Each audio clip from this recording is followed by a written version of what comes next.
चलिए बाबू, 10th का जो फर्स्ट चैप्टर है, क्लास 10th का मैथमेटिक्स का रियल नंबर, उसको हम लोग स्टार्ट करेंगे। Real numbers.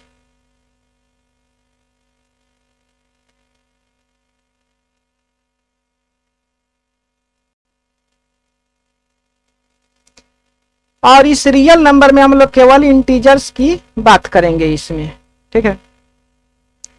इससे पहले हम लोग पहले वाली क्लास में देखते आए हैं अभी तक एडिशन, सब्ट्रैक्शन और मल्टीप्लिकेशन अदर नंबर्स पे, जैसे हमारा रेशनल हो गया, इरेशनल हो गया, इंटीजर्स हो गया, नेचुरल नंबर्स हो गया, होल नंबर्स हो गया। तो वो सब का एडिशन, सब्ट्रैक्शन, मल्टीप्लिकेशन, डिवीजन हम लोग देखते आए हैं। और इस चैप्टर में 10th के इस चैप्टर में हम लोग केवल इंटीजर्स का डिवीजन की बात करेंगे बहुत डिटेल में, ठीक है। क्योंकि इस चैप्टर में आपको केवल इंटीजर्स के ही बारे में पढ़ना है और वो भी डिविजिबिलिटी रूल को फॉलो करते हैं। और इससे संबंधित कुछ प्रॉपर्टी भी हम लोग देखेंगे। किसी दूसरे नंबर को किसी पहले नंबर से अगर डिवाइड किया जाए, एक नंबर को दूसरे नंबर से डिवाइड किया जाए, तो कौन कौन से प्रॉपर्टी को रिगेन करता है। जैसे कुछ प्रॉपर्टी हमारा आ जाएगा उसमें बाबू, यूक्लिड्स डिवीजन लेमा एक प्रॉपर्टी आ जाएगा, और दूसरा यूक्लिड्स डिवीजन एल्गोरिदम, और तीसरा हमारा है फंडामेंटल थ्योरम ऑफ अर्थमेटिक्स। यानी ये 3 प्रॉपर्टी आएगा इंटीजर के डिविजिबिलिटी प्रॉपर्टी पर, ठीक है। तो तीनों प्रॉपर्टी को हम लोग लिख लेते हैं। पहला हमारा है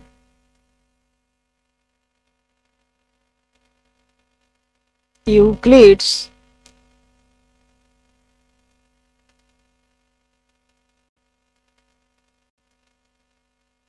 डिवीजन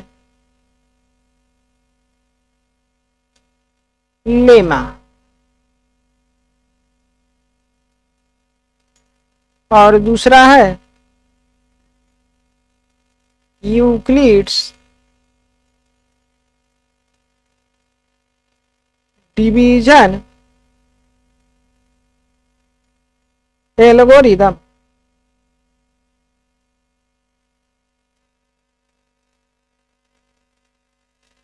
और तीसरा है the fundamental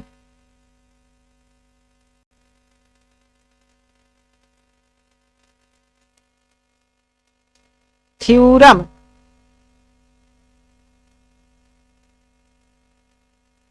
of arithmetic.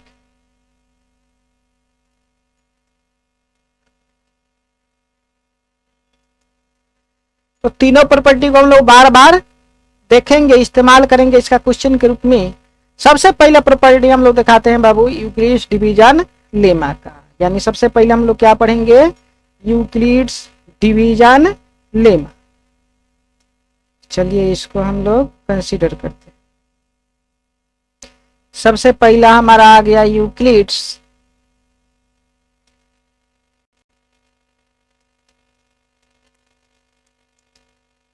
Division lemma. Euclid's division lemma. अब देखिए इसको पहले ये जो हमारे पास अभी स्टेटमेंट एक तरीका से कह सकते हैं, या सेंटेंस भी इसको बोल सकते हैं, ये क्या है। तो यूक्लिड जो है, यूक्लिड एक साइंटिस्ट का नाम है, ये मैथमेटिशियन था, ठीक है। ये ग्रीक मैथमेटिशियन था। क्या था ये, तो मैथमेटिशियन।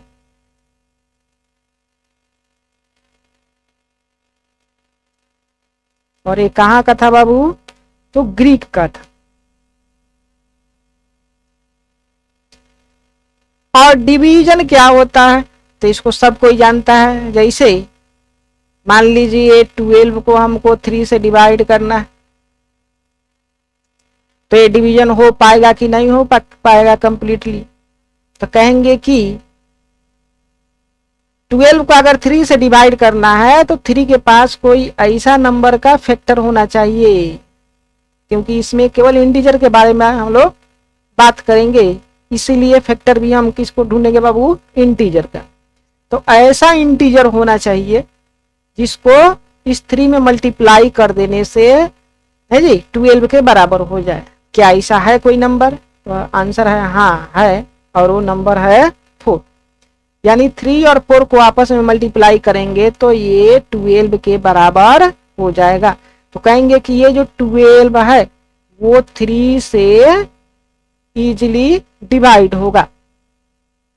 उसी तरीका से 4 से भी ये डिवाइड हो जाएगा, क्योंकि 4 के पास भी एक नंबर 3 है जिसको आपस में मल्टीप्लाई करेंगे तो वो 12 के बराबर आ जाएगा। यानी कोई नंबर ए बी से तब डिविजिबल होगा जब उसके पास कोई फैक्टर, कोई मल्टीप्लिकेशन करने वाला इंटीजर सी हो और वो इस तरीका से आपस में दोनों मिलकर के मल्टीप्लाई कर रहे हैं कि ए के बराबर हो जाए, तो कहेंगे कि ए जो है बी से डिवाइड कर जाएगा या ए ही सी से भी डिवाइड करेगा। तो ये डिवीजन का प्रोसेस होता है, इसी तरीके से डिवाइड करते हैं हम। और लेमा क्या होता है? तो लेमा हमारा एक प्रूवन स्टेटमेंट होता है। क्या होता है बाबू? Proven statement.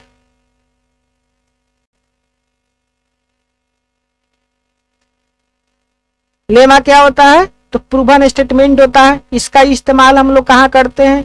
तो किसी दूसरे स्टेटमेंट को प्रूव करने के लिए, to prove other statement, to prove other statement. अब यहां से थोड़ा थोड़ा इजी हो गया यूक्लिड डिवीजन लेमा के बारे में कि इसमें हम लोग पढ़ने क्या जा रहे हैं। थोड़ा सा इंट्रो हम यहाँ पर कर दिए, ठीक है। अब इसको और अच्छा से समझने के लिए कुछ और हम एग्जांपल लेते हैं। जैसे मान लीजिए हमको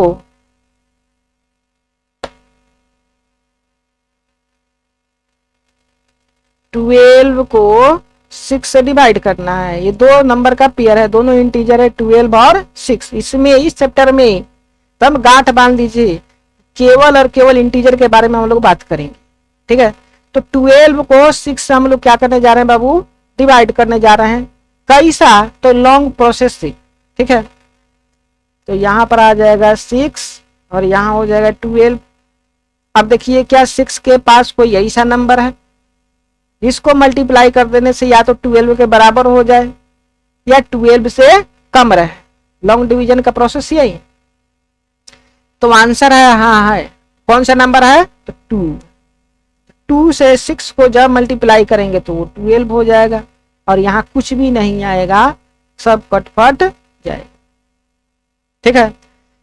इस केस में हम लोग क्या देखते हैं बाबू कि जिस नंबर से डिवाइड किया जाता है किसी नंबर को, उसी नंबर को हम लोग डिवाइजर बोलते हैं,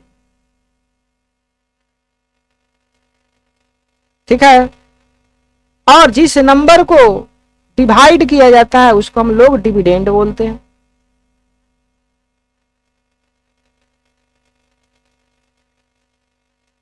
और ये जो डिवाइजर में जिस नंबर को मल्टीप्लाई करने पर डिविडेंड के बराबर आता है उसको हम लोग कोसेंट बोलते हैं।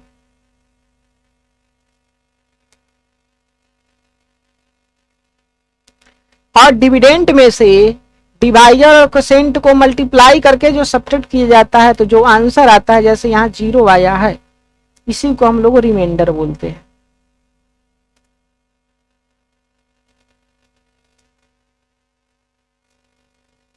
डिवाइजर को हम लोग B से डिनोट करते हैं, डिविडेंड को A से डिनोट करते हैं, कोसेंट को स्मॉल q से और रिमाइंडर को स्मॉल r से। ये सब स्मॉल से जनरली हम लोग रिप्रेजेंट करते हैं। आपका मर्जी, आप कैपिटल से भी कर सकते हैं, लेकिन कैपिटल कहीं है नहीं, जनरली हम स्मॉल का इस्तेमाल करें,